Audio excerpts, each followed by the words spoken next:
Mole whaongai. Seal plumbing. My drain's blocked. I need a seal. I'll see you soon. Drain unblocking using high-pressure systems and cameras. No job too big or small. I'll see you soon. What's up, guys? Luke Taavaomalii Joseph Parker here in beautiful Samoa. Make sure you tune in to Bluwave TV. Tasi Market is here at the Maangere Town Centre, the heart of Jaibolo watile ua Joy tolu minuto na afalo le tu la lima le te mi manto ni usila nei. O te fia failo atu. Ya o le ua toe maua le tanto waitu na le loa.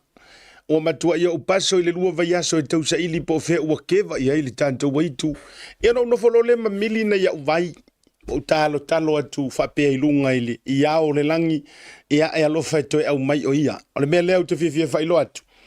O lela ua toe mafuta ia masia utama whapele pele o le tama foi. O le tātou watu nuu i tūlanga o Taavaomalii. O mea e le itupu e nofo aia mawhatupu. Ia le tō wha Taavaomalii Petelo. Iyo, e lunga o le tātou porkalame. O le Tautai iae. Ai ua ova ia tu e peia fo ila uko inga ua po o le ulu. Ia afio mai amatala mai ao lau sunga i le li. Le champion. Ia le champagne tūlanga fo iyo. Tūlanga o Taavaomalii fatalo fatu.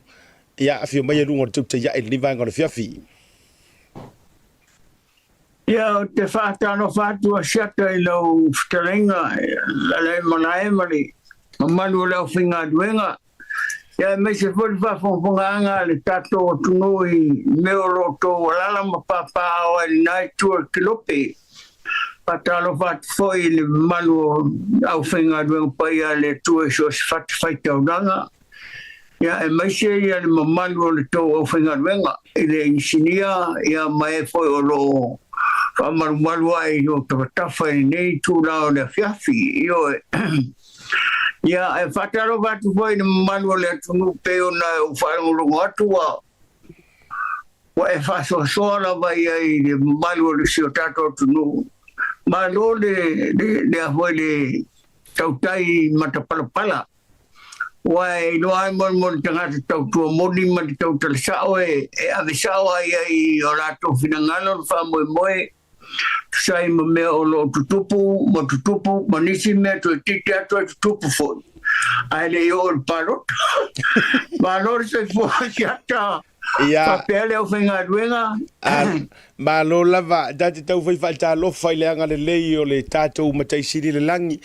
Na tā vala e le isinala u ava. E mawhaina tau whai maisi nau tala ua o le ua wai atu wa tutusa pe ua po olo ulau ao. Ai ua sina mai malau ava o ane mea tutupu. O no lo mana o lele o to vai atu i lo ao. O whapele a peia sini na whapea foi malo unu. Pe e te tau na whaato o whaile au po. Tu rau nawa heu po to ia teau. Ia wawo wadu le sunga ia e foi de ia. Rupe matasila ia malau tamau. O fata fea e po e de taupenga to. O whamalemo. Oi o whamalemo. Ia, o le vela na o mana o e foi au. E tauna whapo o atua o i nei e whapo o ai o vaenga nai a o to i nai tuole. O le kerope, ioe. Ia o tele lo to i sinia pe umilo nao a tela lunga foi nai o foi o nao pe ha. Ai malor so fo, malor na nge va. Asiaka. Alo lava. Io o isi le tau whape mai asiata se fa mole pele o sto ino miyaki. Pele o sto ino miyaki le te lua whatala noa. Ia au te leilo pe te tau aina ia miyaki pe ai ono le fesili mai ai ono tiro mai lau mata po malau ava ua sina. O te masalo ai pe mate so onu pe wa te leilonga lena le suafono o lo hutona te no mai no ai pele no o sabia ia ma le lilo te tia ia ma sia o foi o tawai malina to vai no manaina Ei. Ya ele tau dia fatu ma foi le si vai ngala yo stadia. Ya wa ya tu na e pe ya o tu fatu sa na ta foi le so foi night already. Ele o leo te tau fesili atu ya o el tama. O lea so tau si le fia le tama le o savea. Ia walanga mo ia fo ia le lea va ai lau tele i tanga teila na purkalami. Ai ele o ilo o lea so kau ilo le tama le o savea. O ani mea te si le fia i le fo i uso a whaasala lau. O kau le longa tele atu no so fonga asiata. Ia, o leo te tau fesilia, tu pe te tau sila fia tele sa vea, o ani mea e tā ua te sila fia i le sunga ia sa vea. O la wawa e stama e malosi al tangata. Yo, malosi al soifua le. E masalo po le malosi po le lotu po le ale mea na ia po le lotu po ia e. Paua le soifua ngai al tangata e papena e. E tau mate po le soifua ngau le sia. Ia wapea o savea o tangata malosi dana vai sama-sama na titira tuna tau mapamatero aso a. Ia o le asia. O asia silo mai le vainia. O awaia o le asia o le meo le mo mai lunga le ai o le kare sia e sukadisora pa i o asangatai. O ani meo le tino e toe malo losi le vailea. O ani meo lo tino le ua pe ua toe feala o no o lo tau mafai le vai. O lau te tonunga le vailea. E o ngai i tulou nama le upo e toi a teau. E o ngai o wivi i o vai o lima atua uma mai vi umo o lo soifua mo lo tino a tulou le upo e toi a taita. O lesi mea, e lele iai o meo o lau vaai. Nio e pei e toi o la ai muselo lo tino mo wai ma fo fonga le vole le au mar po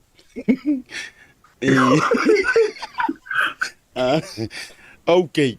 O te vai atu e na no officialia tua o te vai atu e tele ai na fia fo i tamai taile ai na ya o to Pelinda. O te vai atu pe fia fo tamai taile ai le vaile o le asea ia mal to tele o to na yuta. O lo te vai atu fo i pe ye inu asea fo i atu ila e pala to ia tu ila e pa fa te sua. Iyo o lo no winga matua ta ua o le matua le o le baila ia wa to ni le sana wa la tata le luas futo sango fanga ina le baila le wa le vaina na sen mai le mato telefon mai le sa mato ngal bue e sua faia sala matari o ia na mai mai uta ia ma faʻasoa mai a pauar me sili ai o le tongo fie ele o ngā tonga tā e le o ngā fwoi de tino a sili a tonga tā e fwoi mali malo si o tino ia malo whapetai ia o le fiafianga la le tioa la pida o vai atu o le matua e malosi lava sole. O le matua e malosi lava a fua yo tausanga ua fia iwa lua a fua yo tausanga ma le vaile te tau mawhaina o le matua e malosi lava o ai lau whea lua i matulanga o lo e whaia. Mo i lama le fitarainga asiata o le mele o i neila o tatonunga o le tua ma le vai. Ele na le vai foi lele a la water tonunga tatano ama na pongi ya tongi ni fuduai so sani na vai fauta lai ya ma tatano ai le ni so sani mai foi ni tino vai ele shanga le vai ele se tatano ile tua ya o telefanga loina le to vai ngai la tatano le poma le au yo awar fod malu te alwama ave to swafa ya ia to ngai to dia ma bala au le tato tama o le langi ia mai se to ofenga Yo. Ola tatonunga na ile mea leo teo lai. Ola mafuta ile li ya mafai tauna we na ya fionga pa ia le li.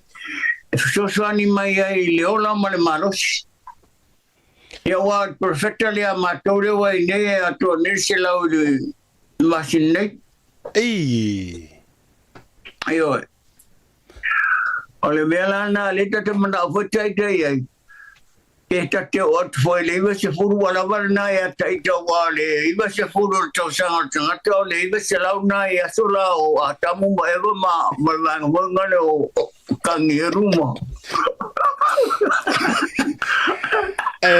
leila fa marulu tulana le no fa pe wa iva lua ale yo le buto mana tual tata no ngole valu lua wa valu lua le matu le matu ya le wa le o le se la tawa tunga fa molia siata wa valu tasi oi wa valu tasi o le wa valu tasi nei de wa uma nei ya wali o ya fe kwali la solus furuiba ya mana tuala vai tau sanga uma fora le lo ta asfa na a solo furuiba o kuso ya le la wa to ai nei lo alutas le wo savali nel vatas yo ma falo malo fa fitai ole ya wa lo soifua o matua lo soifua ai fa fitai ya ile fa malo longa le tu wa o kwa ai malo sia o la tala le na ofisili mai nei tanga te nei fa mai soli o vai ku ya pira tu lo war so fa Taavaomalii o vai ku ya pira li o matua o vaku a ole sio le nga si vai le po le matu fia matua le maua se malo longa ko inga le si kepu nga au malo sia ya stoina ya o fianga foi le na o le loto o le fato a mai armato wa sautama o le fato a mai armato wa sautama e ila la ofisili masani no ofisili yo ke mangaku fo ofisili walanga e sanga tonu lava mo oil tama o le ha tonu le taimi e ta uai le tamatane o le tama e avei matama o le taimi ua mai ala na fai poiponga po o le taimi ua fai le whanau o le ase whato whala inga oe le tama matua ua lewa fo i tausanga o fai oe matama Paftai atu a siata mo le fisilia ma nei le fisili i lo tato nunga wha tama ai wai e se taimi e whairo tōrua ia na pawale whapea whairi lo tōrua lo whatu rea whairo tōrua ai a moa nona sau watali po so wafini po taurolan tau o tama wa whao leo wai ai lo watali po so wafini a te volele na lo tōrua ia whapea pia volele whapea kangi my girlfriend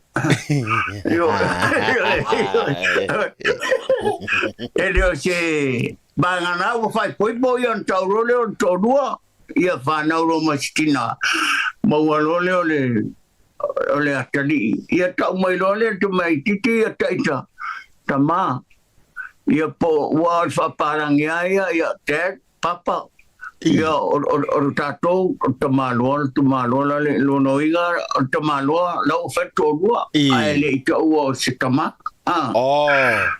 se longa la ua whaile atari po le awhini ia on taurole o taita o tama o lo tama lali malo whawhitai o le ala le te o lo tatununga na nawa o le atonuna se taimi la titi o lo soifuanga na avea ilo e matama o e tau mata o e tau manatua o le ale taimi o lo soifuanga na avea ilo o e ma wa maua o e le taito lea o le tama o e toi o le taimi tonu ano tama o le ia wa kaungano ngalo se aso mo kakamai wa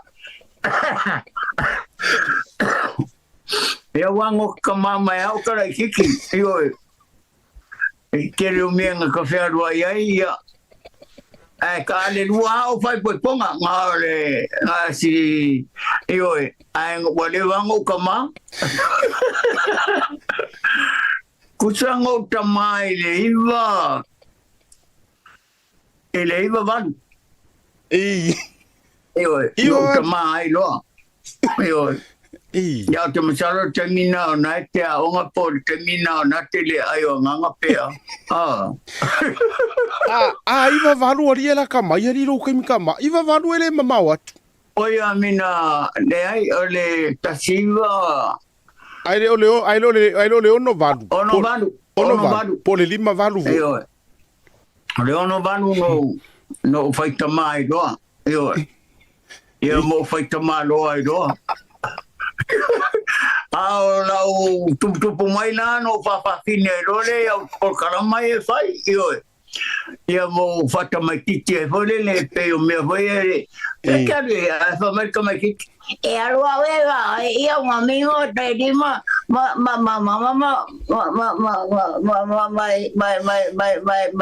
my brother and my sister. Io e whapengā wingo le mea wai. Iga wo kupu ai am fai ngai au fai wode yang ke ane wo ofesa ai a ko le ya ngor ka ele a ke wo ra ko wo sami o kuise ai o so ke le fala io to tenga wingode por so fuanga ola u fesili ia wa fa fetaila le ma wa tonu le taimi le sa e tama ai fa ya si o la titi tu no fu taimi Wau te iloa fo i e te i maua te le taimi wa ono o lou fea lua i tūlanga o lau tāleni. Ai, o lau fesili lau ke fesili kuai. Mai character i e tolu. O le tamā, o le tina, ma le tamaititi. O fea o tu ai ngata nei po o character nei e te fia play. A whairua whale i kumasu meo, e te fia lava e te whaaleo o le leo whakamā, po le whaakinga, po le whaatamaititi whanau. Ia waia malau tāleni. E tutusa me e todu. O le whaafine, po le whaafine, po le tina, ia ma le tamā, ma le tamaititi. Wa foi lai a olo le taimi la fa pe mai asume o fole ya tau o le a fa tini la o e fa tamalo ia stamo sumeo ia po skelenga ya morio ia na ia mata no le fa o le la kamau ko o le la kinga ko komegi ia ngo fa melo sumeo o fa ngaro ia fa ko le fa fingi po le fa fingi ia ngama ku yo ia le ka mai fa no kui ia ke o ma ku yo e le karia kafe le suma yo fa penga wingo ia ia ke ro fa marka mai ki e alo mama e ale fo mai ai ke o ta fe le sho yo e fa penga le wingo le me ko le la o fa le tu ele pego isto rivole en casiale leo pe dua foi ai yo a kai a kamanga ora ka fa finge e fa finge ale o kai mi o mari ma programa ora ka ke fa finge yo a nga voi pe fa fe au yo pe fa coinga me mo fa pengai pe a voi ma tanga ma sta mota ai yo wa na to mai tia foi o matu fai tu pe o matu fai tu le te mai ngata ni fai me malia ele lilo ka ai o bobai yo sau i de lio pili que sau foi a su meu yo so mai a tau pe yo ina to te le o vai nga fai me malia yo ai va fo tipo o atuai e fe hole il mato fai tulanga ma lo fa tai i lo so i fuanga o leala le taimi fo ile o matua i le taimi o le prime le fa per tani ina lo prime time le taimi fo ile o matua e tu ai tu monga ele ai even till now a le te fai atu ile taimi o matua laua lunga ya le tele o vala ulia o le are ko inga o langa tu langa foi le va matangata e fai ngo fianga i lo e kanga ka Ai e hoku foi kanga kaya o e mafai aku ngi kala mali e ma koe repeat aku au kala yang fai. Tai mi foi le te fea lua i shopping center pe ke fea lua i po fea lava. Ai tau fe tau i mantangata. O anga kanga kai fai aku ya oi. O winga o ngai tangata foi fa sori. Se ai sori ke o sori se no fia i lau sunga o vaku le fa fikai lava. O tele mi mita i lau tale. Ai o te fa fikai le tua i tale ni won fai e no fea lua i atunu ma fatau no la o le mea no fa le tua na mai te o so swani le e kalesia. Fa le o fai feau, fa le mai, fa le aonga, wala ngare murmuli le matonu le lua fish urban. Fa le aonga le nei na le va pi ulo mal matonu. Wala onga le murmuli na le lua fish urban. No la utale o te loa au ia o la utale ni o se mea lofa na mai le tua e atau. Na lai foi na mai au nei ni liwai au le kalesia e sukeriso la pai o sangatai. O te le isau o se aonga pena o sau sa onga luenga po le asiva la au dia huelele. Ai nala no sau nei o le au mingo le au fai pesia. A le au rotu astoina le o e fole le o ia pia a au fai fea o astoina le o faulalo. Ioe, no sa wele a mai le pesia i whalenga sanana. Ia te e wa suia i malo ua inga ua. O ta fiu e whai a tangata whai o ta pepa e ana le ainga ta tupe e le se mea na whaia. Ioe, ro uala sanga wao. Na lai ana maua lo usi sen. No whapea whai au e stina le na man. No whai o whai ni ana pepa. Ia e kua le se mea, ia. O walu e ane whapenge e le se mea. A rea nā ua, a lofa le tua, lo ke tununga i le lofa le tua e tau po lo vai le ingilisi po le ase mea. O le tua tato te tapa i ai. O le tua tato te maua ele manuia pe foi ona e manuia o ele nai tu o le kerope manisi foi o roto ngani ue. O no le tua, awane o tato vapea o le tato malosi malo tato poto po anime o tato mo le o le tuana le o na tato mo le taleni wape ona e silafia e to fu tangata malanga talen e oi mali ai fa ngale leila le taleni mo le li e oi o le telo tangata fusu e tangata pe mai tangata la tele ve ni farsa la totally voni falo ni fai au mani fale mai mani simia e alu wale ala to tupe pa uma na fusu au ia io si o Tautuana tupu ele le nga sosani wa e karisiane Católico la mosa malvertici pasofito e karisia uma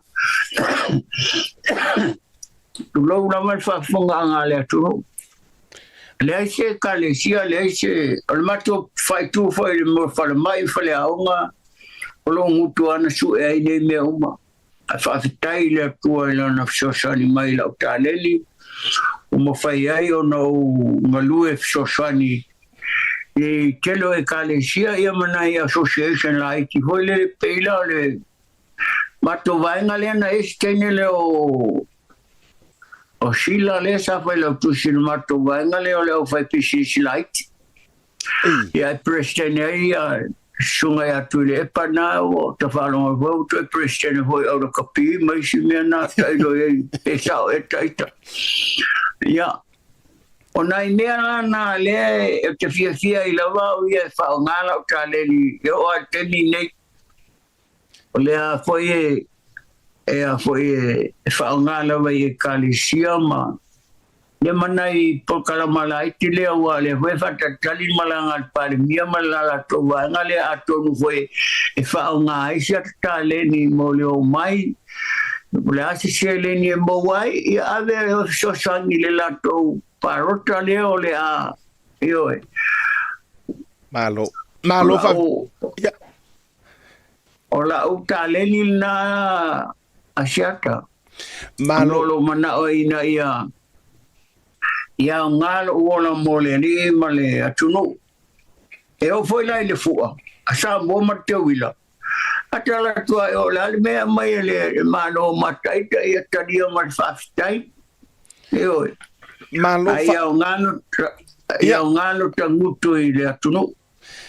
malo la faftai tele au talinga fi fa ngolongo walanga o le tele au taimi e vai lo tanga tai lausunga e a pefi o ta faʻasoa o le tūlanga yanga malie matala malie ai e ia fo i vaenga o lau sa valinga e mo o mia fo i le whaafonga i o tangata i tūlanga o matatia e mawhaingo whaingoanga o matatia na ausia ua manuia lo loto i lau saunoanga lena e sauno whapea e ai le whape fo o ta whapea a me o whatutu ia ai mapai malafai le ai ai e sa oi fo i lau saunoanga e ai si kangaka ia wa tele se leni tele tautua solo ia ai longo wo fai angi farisa ia la ko ingi mea wala to faia ai lona wo fai ini fale a onga ai longa ua kuku ingi mau ko ngi fa fenga ai pei o lauta leni lava lea na tau mafaia lea na pei ave fa fianga e o mai le so le mau ke maka solo ai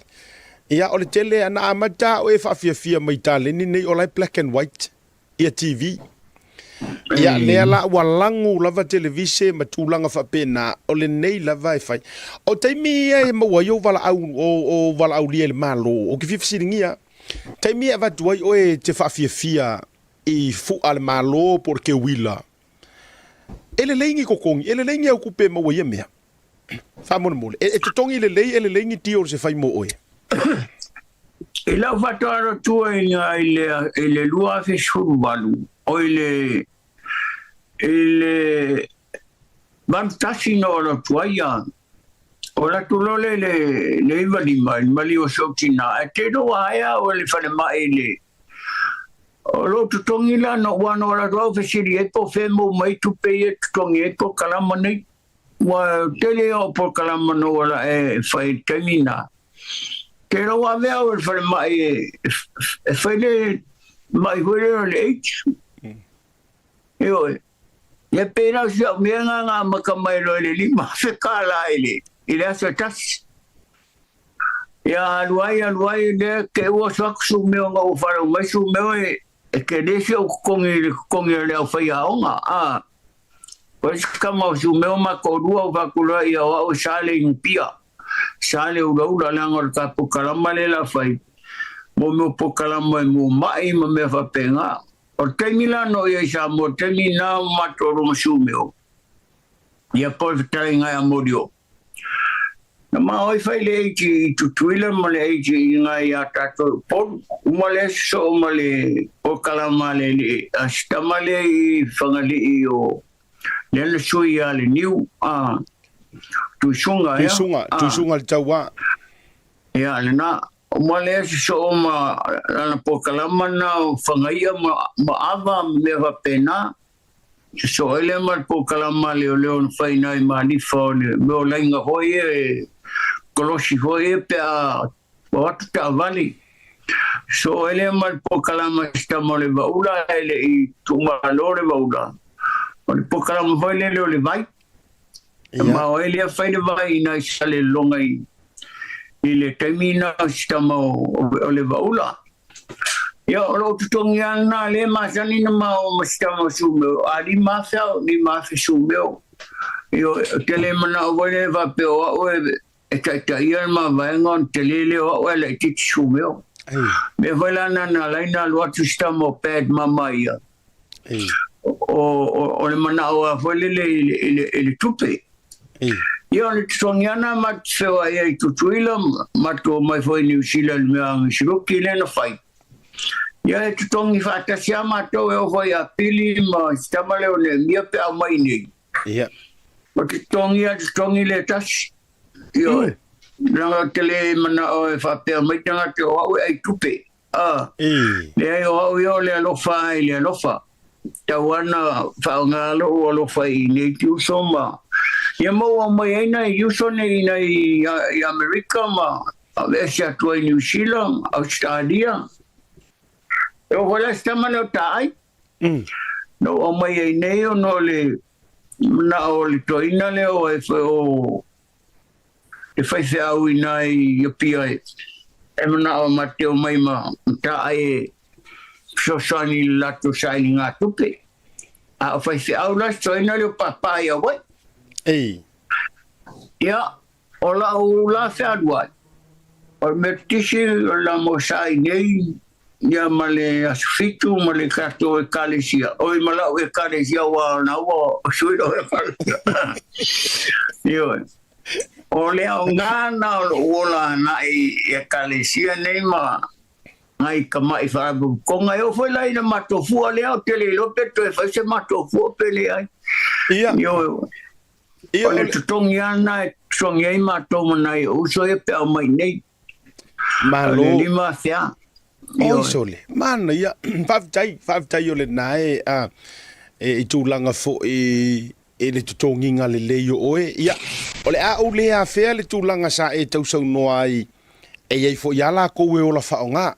O te loa la ule manatu fo I o te le manatu fo e toe whangua ia tūlanga vahenga uma. Ai ole fafes o lo ke kau fesili ko di ole ai men tupu tofu adi ole ale men tupu le fu ai wale ko kiki ari o ko wangan ko kangu fika u vavao au te no fu adi ale o to titi au vai tu vai me batu le fafta tele la fesili asiata ole me moni lava se wota ini me tangata sole ini ni tunu ta fiu so tupe I fuare ne usole o lo faia mato foi ni ele tutongi le ia yo a telea ke na sinalima senau yo o fatu le usole ele o lo tutongi le ani fa mole o lo tutongi ni ma fe I fua uma e fai ne ya pele a le wa tu rai mai pe wa le mana tutongi sawa o lo tutongi a o le tumu mai tangata I o tato fua ia fai nei ali yo a tato foi so mai tu pe fai lo fua o tongi ale tol selau ni mo selau no wale la o nei le temi o mato fua le no mani ele va pe o te alo le aton niu ali o ia tau tar sa o lama o mato fua te matalo la le to fai se fua o no le uso le wa le sa mai le le sta mo e foi o foi le sa ina le official Tapuala. o fasalo tapuala ia o le o no foi tapuala le o le sta mo tapuala ma sona inga ia ai te lopo fere wa le uso le na fai mato fua o le lopo le alturanga ia wa famile li la fai la sfana o le lima sfuto sango fua ine tamu na fai fua ia te le lopo ile la o fai wow o tele me tutupu nei amato te le alo le actor o le la au ali e o no to sa o tu me a fai o fano mo mai le uso le lo tala langa le to tala le anu tomu mali io o tele mana o a foi le wa tau le anga uma mato sa moe i le uso ne ma la na fa moe le na fai a fai la lo e fano mo mai tapo kalama e o e trano sa o na o tu stadia ma wa o na nei ma o wai ma o Samoa ia tele lope na le tutongi no na nei tangata wa la na promission fight termina mai ai mas so ina le tano e vadua fede au malo so solo mai le la ia o la sole fai un ol mea ia o te tele ma o tangata o le o pisal mea ia o so yo le ato tu pena itanga melana tele alo le ato ni ulanga o le ai ni me itanga tane ri suengo la tu pe faira to fufanga e mati vai lo tanga tu lo le poto ya o mal malo le tu no yo la utala no tu mal fa no malo fa tai tele ya Whaftai i atu o le tamamatua. Eo, tō whata Taavaomalii, ia, e ano te whai atu e. E na o le mātou whaalongolongo alo whātu lava. Eo e. Leanga a fua le matua o lo soifua. A fua fo le ala le no whaafisirisili atu ai i au se leni sa maua i o wala au lia i le tele o tausanga. Ia, a fua fo ila i le tu ainga tangata le iai oe le taimile nei ma le tu ainga value, le worth fo i le tūlanga o lau tauti ngā ma le afu le lea sa tau mawhai e lau tā leni. Ia, wale koe ka kaufu inga koe ka oko se lima afe vātua le whaafonga le atunu. E o te rano ngā ia, o le lima afe, o le pa uale ngā ia, o le alu ia i lunga o le mea, o le matua mautinoa, le tu ainga tūlanga whapena. Ia, e ui o lea. Ia, o le mesili o le nai te sau noa mai leanga, a o foi le tinga leanga o le tūlanga na e tau tinga. Ia, ai, na pau manunga o le a to le lima suru tausanga o le tou whaamoe le sisinga fua na ia ai o lea ua e sere tūlanga wata oto iai tālo sia taulu ia ai awai e ngango ka whai aku Taavaomalii o le whaingo fio le soifuanga le nei pe a whaapea tau te whemalama i le tūlanga fui lele a ua le mawhaia loa whaase e kua ngalu e le onge ai lo fwere kala pule le ite na whai ile la matematenga mare mali e toa. E le onge la au le vau matua o sala fai. O le ale winga o le tala. Se ele umaile la lolangi pe a whainga o ka ika laika ki se eise ka ika. A ua talangona lava ua le mawhaia pe ua iaitua ua whaale tonu la fuai. Ave ile si kangaka. Whaase e kua ngalu. Sau oe whaisinga au kau mawhainga po le ase me o iai. Ia a ui o lea.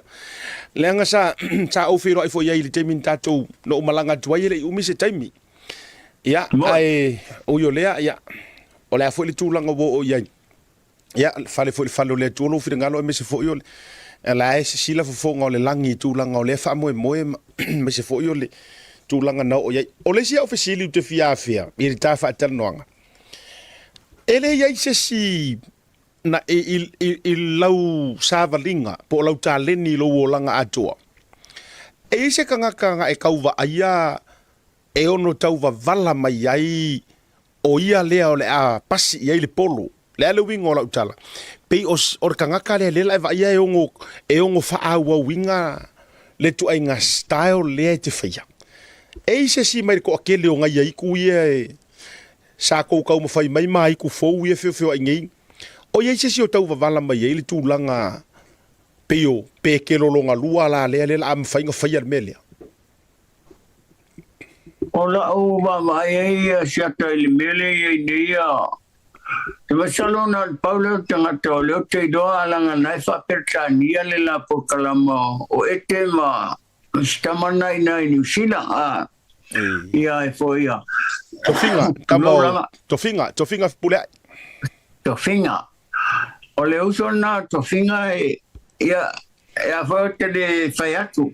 Ai o te loa pauna tangata o le pe i tau pito mai a tiau. Wa o le uso le ia pili ia. Ia ke le al malo wale hoi lele ma whaiana me pelo hoi e. Whai mai a le whangota e tasi le whanga e riva ia e moa mai ai. O mea lana e le ingia o onga. Ai o le mea le au te whaia e au.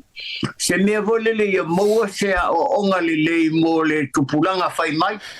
Wa le o te lotu sa mai ki le te impese mai a le o muena o te li lopo ai le sua whasta mai kina. E ongo mea foi le nina i le mele whai me mari e a ke li loa i ai wano walu i malua i le sia wala winga na malauri ai o i malua. A kei lau o whaiatu i le pulea onga, wanga lea le pulea onga. O le taleni nei le taleni na o sta manoa. Taleni mo tangata malama. Kei wela o teine e nei a mato o teine o Lucy Ricardo ma efo a. Wa tasi e teine sili atu na mali e nei Amerika. I lau la te tonu. O le taleni ai o taleni mo tangata uma. Ai alana le moa le tangata. Me foi le matamuri tulo wale upu to ia tau. Watasi nei upu ele o mala mai ele tunu. Ia. Ele ni mata tu tulo le upu to ia tau. Ia. E tauna tu fa pe o tu haua. Io ale mele tau matamuri male. E wale tele ia upu ele tate mana oe. Fa pula tule tunu. Ia. Wa ele si upule tupu ne amatole ole maliu fa mai la fo taiao se tele se o le mea mali la o tele nai fa se no tele no se le upule la fo ole la fo ole mene tu lo wale upoto ya ta la mele fa ngai le upu fa ile di fa ona fa la wasi de di fa ia man ia ave sa o al tanga no fa ile tu ai lono fonga ai awari to o fole o pula o le la fo ia no ko le ma fo fo io vale si me foi le o le foi le sumia o le o vela le mato to mostanga to suia e kawa fa ku na kada e maria so que fa sumo so voia kali fa loro ko suia ale o pusava se sa va le o vela le como fai se me ai ngai que sobre vareja ale fai mai le su ko eu não ai se ele não que faz su mas agora é su ai ngai para o que acaba io e pe o punga foi le ka que manga oe e fa o pe yo ngo foi o me sa le yo e ka ku ma ko e so la e na o to no o lo pope sa mo mai se karisia le fai ngoi roa o Petelo. O kero ngaka o fai ngoi si a whiku o masinga. O le la, o le penginga, wai, o le sami. O fai ngoi fa penga no le onge upo o tatu tangata Samoa. O le lai fai ngoa oe, o le mo vai lupe o e sau noa. O le lai fai ngoa oe ia Petelo fo ile pida le kuspa ia. Ioi. O ke le roi o makua pora me ngare whai ngoa o iai wa ainga wa ia kude a kaule li whaona nai muri a pekeru ia Yesu. Whapera whai ngoa lora kakamale i le so o le li whaona. Ia le la pe yo le u le fatu o pe yo le u Petelo ale o oe fatu Petelo po pe kukusa Petelo Petelo. Ie kairo iai ke ua u whaku pekeru ia po ia wa o lo wai ngo pekelo a te o awa fa pe ka ngia ka ko kusai no ira ia ole vanga le te tau mo mai sa la la to fata va mali e pe ia la le fa katoliko le wala nga pe foi la le upule o le suafa Josefo ia o Josefa ai a pe e ta ulenga na fa katoliko le ta unga la to Josefo ia a fa Tania o Joseph lava ia e sao ia pera ne ma perfecto le ongat ma ko e kare jo o Joseph Smith ia kairo so le nge ke o ka para wale aku wa ku ma malu le aku umare pa fonga anga tinga ma le faina ai o fea la le ngā fea o lou soifuanga fai mea malie na a mata loa o na e fia i mele o le tangi a manu. O le atonu le vai tau na a mata i loa na wa le wa e nganga whaakinga, whaakama, whaakoiinga, whaakamaikiki, whaafinge.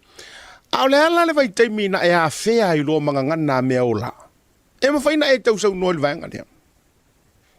I le taimi no warua toi nei le manu tas. O lua fua, o le fua a le lile o to filau ma vai. Ma le fua a le lile o e foi o le sunga ia puesi. Ia tupua. E tasi la le aso le fua na. A lo tutongi di mafe.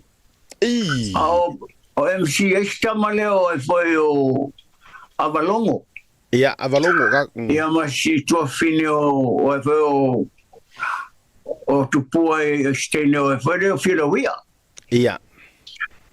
Ia, umale o le fua na e luatu ia le fionga whai a plata i wau, whai mai o la tau, whai le fua le siwa i asu. Ai vai aso atoa na, o fatu roa, se furu a whai mere o sasai o ia, ora o pepelo i sko i o ale vai aso la tau. Ai tasi la so ia ni mafi. Whakurone i sko i o prakai wau. Ia, se furu a whera ua ranga lenga kokongia o elwanga le lima whea kasi lasu. Whamara au ke pori tukari au. Ar kai mi hawa le mingi skāti ko inga i pāpingia. Ia ora kura pingi ni merenga. Ngā makoa masainga. Kai mi ngā lai whare kaua whare i Argentina mperkangia lenga o rā unga whawhai whea o e whare le ngai. Ai i engi whare ke kele lai. Ioi, kai mi ngā lai kangule le fau. Oi, so i ngā rango ua makai rongo kangini maili. Lea whai merkala le lino o whai o pet. Ia o meri se su mukunga mai wharapunga ngā ua. Ia, o le mea lai maari ene mea. O la ua runga o ki wharo roa, e whai le mo vai i leo mea o la. E o whai lai le push. Ka ro ke kiro honga le mo me ora honga ka mo le fakai kai e kangi le pusia a kangi pusi vole le pusi por pusi finge ne yo fa pena le kangi le pusi finge ai a fa mal pusi po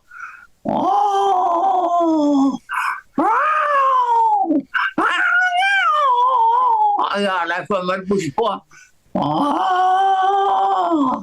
Usa vai fa mai soi ke pisa. O foi que mo fa winga o po mea o meu ora.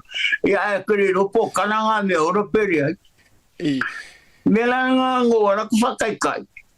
O ko ero le o ko ki kiro mo le ba ku vai fa fonga nga Samoa. Le me le uri le mo le mai. Ora ko ke kiro me le o kere mai. Kangina ni mai de hunga le kawal wale lungo le mukia hunga le makarkarianga no mera kangina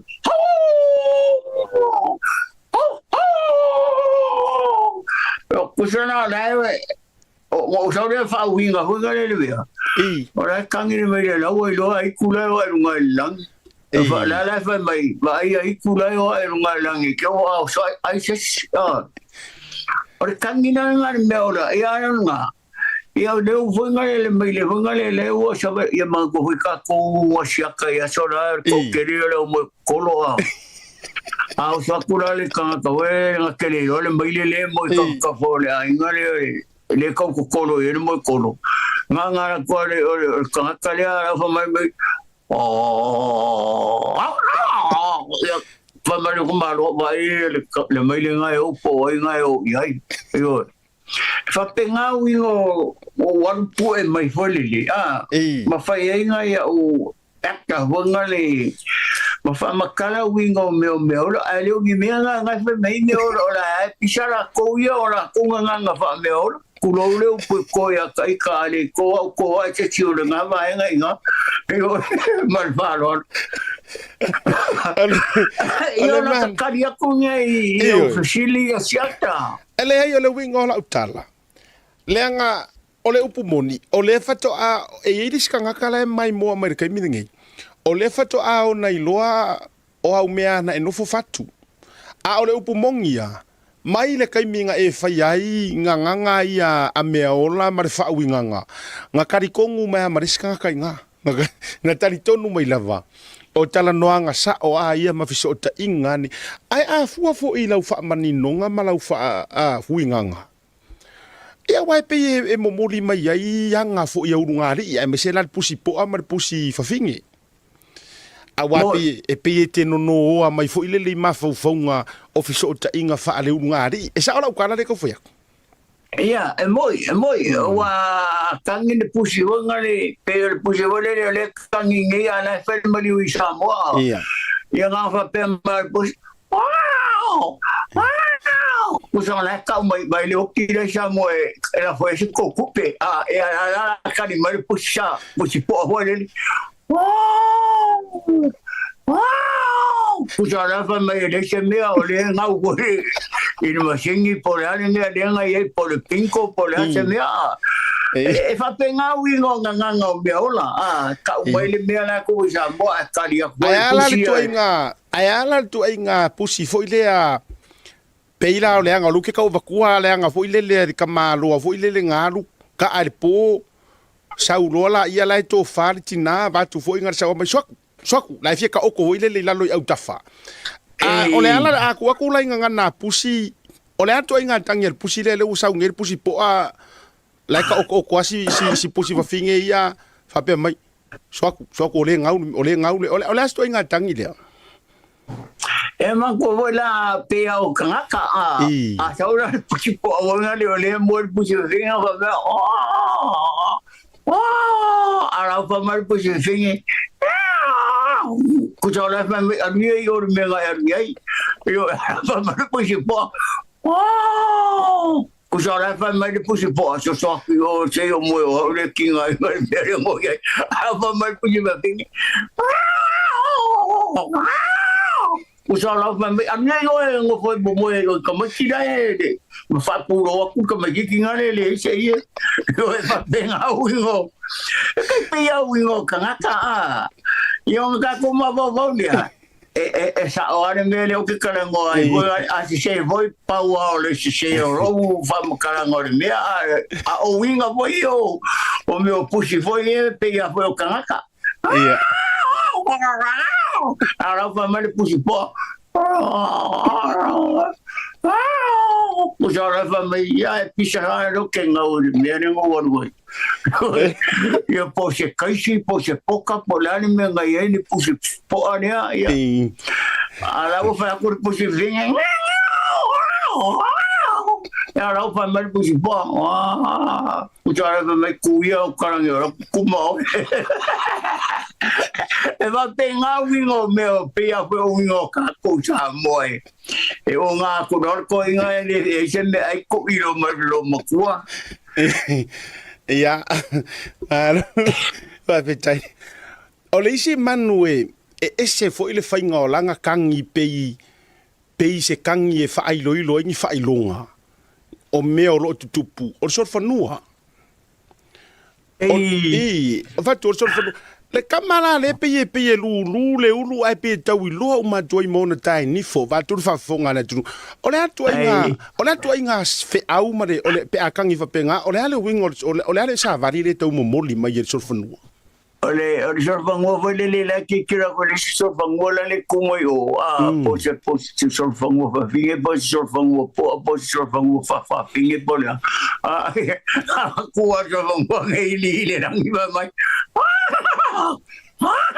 ku jara mga ko sui le si se me e ni ba ko o pia ya va no ko na sorfango le kan iba penga we ora fa pe mare le sorfango usa ra uma fakua ma va ya no ro si me ngo ai ai kan i me foi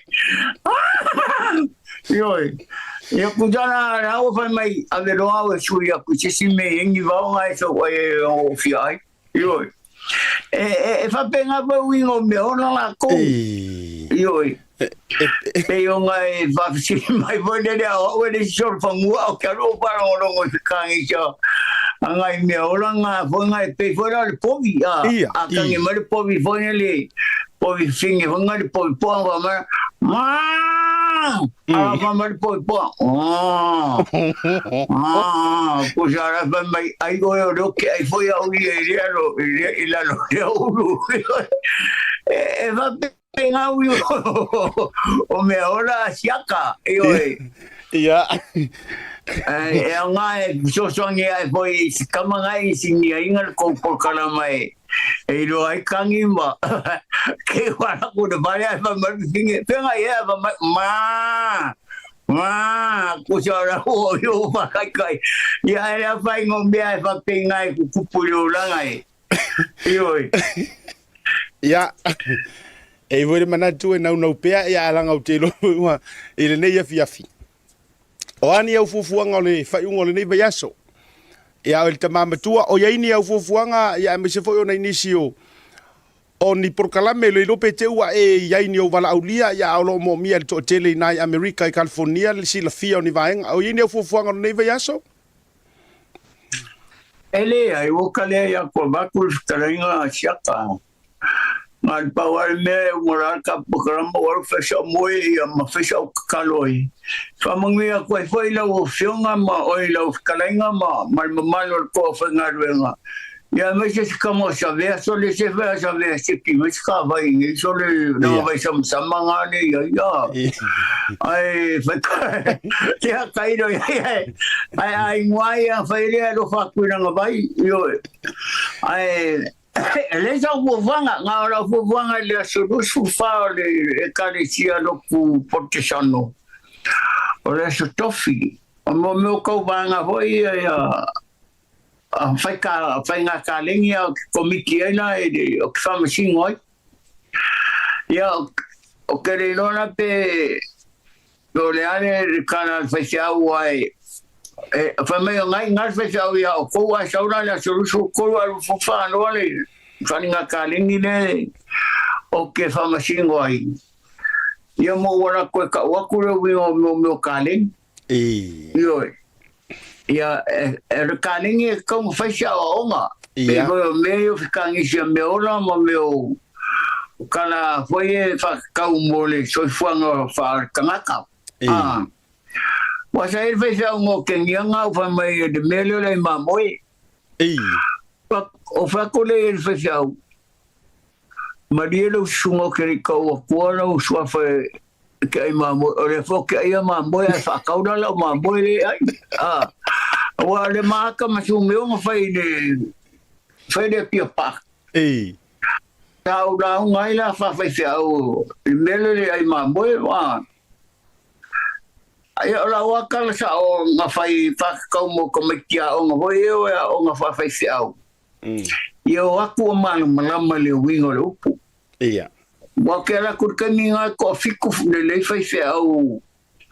Mo ko unu mai mele le Kalero e por ele como ko se nga mamoe como ko ai kangaka me kuro wale o ko ya kia wale mamoe e fa vai ar kangaka dua e ka wala nga ka usa opere me ia wa ele como ka alo la ko la au je wo mo pa o mal fa fa o fo mai kangaka ia po le asi kuranga va penga kuro wai o whainga ruenga ma ere va pe o whaako ki whio ma pe ai langa leo langa e le feelings o kaimi e o whai a kai ia wa a sia kai nga kasiar ko rua ele korun ko rua pe ia ai ila o whautuanga voi lele nga whai whakau mo kamaikea o ngai oe e a onga ia o whawhaise au po ale kalesia. Ala ua lato lole me tau mafai awani o lato solia tulafono. Ioi. Ia wango le loko foi au whapenge ano ki sori tulafono ai. Ioi. Soria kure tulafono, soria ere tulafono. Soria kure mamo. Kara kolore nunga. Si we fai mai ia le fuara wa o kere o tulafono soria le o tangi. Ia pe siri foi na Pesi li foi lana whapea wale ona e sori tangata. Whatuai walanga ave e sela pe sori mamoe. Ia e te tau foi. Ioi, whapea wale na sori tangata ma o sao lea. E pe e maneira na siata. Sori tangata pe tui tangata, tafa tangata pe a. So se mea ia e tala whea ngai malau tau nuanga na pe e maneira tafa tangata pe a. Por sori tangata fo i po reane. E tau ngai tau ai e whaingo whir whafonga anga le tunu. Ia po le mata i tangata mea wape na tutu sau mana mea wha. Ia, whaafitai le nei e whiawhi o manatu fo i o la wha e lo tawa ayuta. Ia, o nai manu fo i walewa walate na i le vai luanga o le pōma le au o tau i Amerika.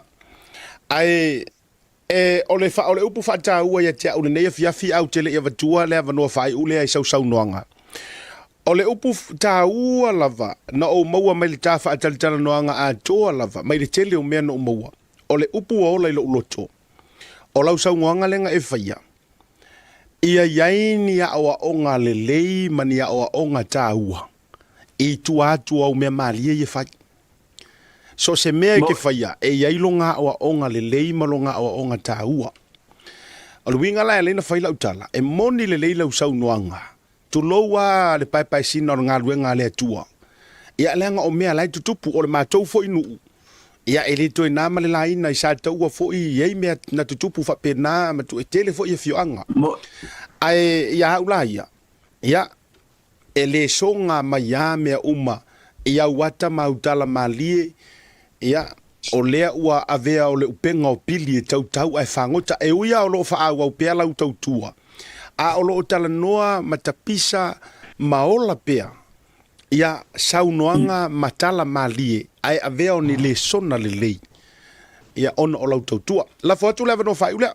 Ire nei fiafi ia walanga i toe turi matai fo ile lava yaso. Ia ile tāwa no masani ia e sau noanga whai. Ona tātou mawai lea ile nei vai ngora fiafi rungo le tauta ia.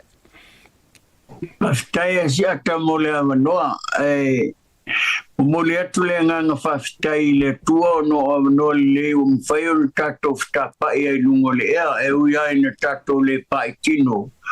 Ia le ai o lai whafufonga le tua i a tātou saunoanga mo o whamtalanga fo i le nei a whiafi whaftai te le lava mo le awanoa si ata whamunia le tua i le au whingaduenga. O lo whafonga mai a whaifo i e se upu a la vale i whafonga anga Samoa e a meise leo whinga luenga ia whamaluru ave i whale i o e poto ali tautai e selo nasi e momboli atu le nganga whaftai tele lava i le awanoa siata ma leo whinga luenga whamanuia le tua i lau Telainga i au tumai e le tua lo fufonga a wale whao. Whasalauina o lo finangalo ma mea o lo tutupu si o tātou o tunu. Ia mai se foi nai li nai tua ke lope o lo tō walala mo papa au ai. Wamanuia le tua whainga malo. Ia mai se le mamalu o le kare o e kare sia si ese jo se whata whaitau nanga. Maturu mai malu puenga leo whainga ruenga a whai o sasa. Salauta, ia. E au whasa moe, salauta e tonu tai. Me le matuele mai malu puenga i alofa le tua manuia li nei a fiafi ma le whasausaunga. A wale whafonga anga Samoa, ia alofa tele atu, manuia lava e pō, soi fuai a siata wha mormone, ko whai whea wak. Ia. Ia, whapena i ona whai, wha soi fuai na, alofa tele atu mo oel tama, soi fuai. Fase fua. Fa. Ia, o le ua mai ale ma fa tala noanga ma tatou jamp. Ango fo ka ko tairo re o ka malo o champingi. E le ai seisi e tuatu o luma mai o lunga o lalo o talatu o fea lava. Ba tua maleanga ngai tu mo le faalo alo le te le o tatou waitu ma tatou fai me malie o e ua fai langi la tu folonga o e fo yo lo soifua pea manisi o le a soifua mai. Ia ai longa ato e maua se petelo tu lo ia ai ese ai fo ia le unique o le to fai Taavaomalii i malana fo i me alofa o lana lea taleni o lona lea vala awina o me alofa mai le tua e tautua e whaatata lafonga ai o le upu moni ma le upu tautino e iei tangata e feo i solo a matulanga whapena ma taulangi le kele o la koukupe wha mai o la kou e maumea tulo e tele ele a fiafua i la tau o lo anga le lei ma lo tu alofa i tangata ai are au show off i lele ma fola mai la koukupe mai sika ka fo i fola solo kupe e fa e peki ai o longa i kanga ka o mali liu tangata fa pe na lu te fa yetu ai anga ave fa wengi fa le sa fa wengi fa le aonga ai vai lai le tale ni le tamali tulo ala na mana tu tawulunga o mata tu programe au mana tu tawulunga ile ne fiafi le toe fa manatu ma ngai ai o le faa manatu mal fangule na mai Taavaomalii Petelo o sila fiai le lalolangi atoa wa kukufa le sa wa kukufa le aonga maoka o ngaluenga maoka o fa'afeagainga fa'ala pokopokonga o a uma vaenga fa'pena wa mautu wai pisingisi isi ia langa lenga sa ngwas ko inga kele foi le au ka fa'aonga ma ayolo ngafu vatu fa'fonga ala tunu to tele ele o fa'apito stangata longo wingala anta to o sesi ia wa kele wa mangui ai fa'afetai ia ele fo ita matua e tala noa mai ia le tangata matua ia ele langona se fa'apeo se le ai lai true story ia tala noa mai le fatu tala noa mai lona loto ma le mafau e mea moni ma mea na tutupu o umale por kalame le vanga o le afiafi alo fetele atu mo o tou Samoa le atu no pele le loto io ai ese ngangana wale Tautamalii la foi fonga va tele e se fosse tautua le nei afiafi ia ma le nei foi vai aso adoa ia toi fa foi mai asiata ni le o le tatou por kalame ia ai tatou sauni atu ia awa foi ia le weekend nei sauninga o lo faia matou conference foi ese matou kalesia Victory Power Ministry i Marukau matou speakers mai Dubai ia ila tau fo masani ai tulanga fa pea featu ia o lo fa nga solo le tar fitu le fia finei a fia tai o mi se foi fa mai ina le aso sa fai malie fa ungo le nei vai aso ia fai malie o tolungo le ala fia foi fio ai ia o male tu ai manuia ai me uma fa manuia le tu ai te taimi o le nei fiafi a siata fale malu ma le proklame o le tau te ia le tau tua le Blue TV le nei fiafi soifua ma ia manuia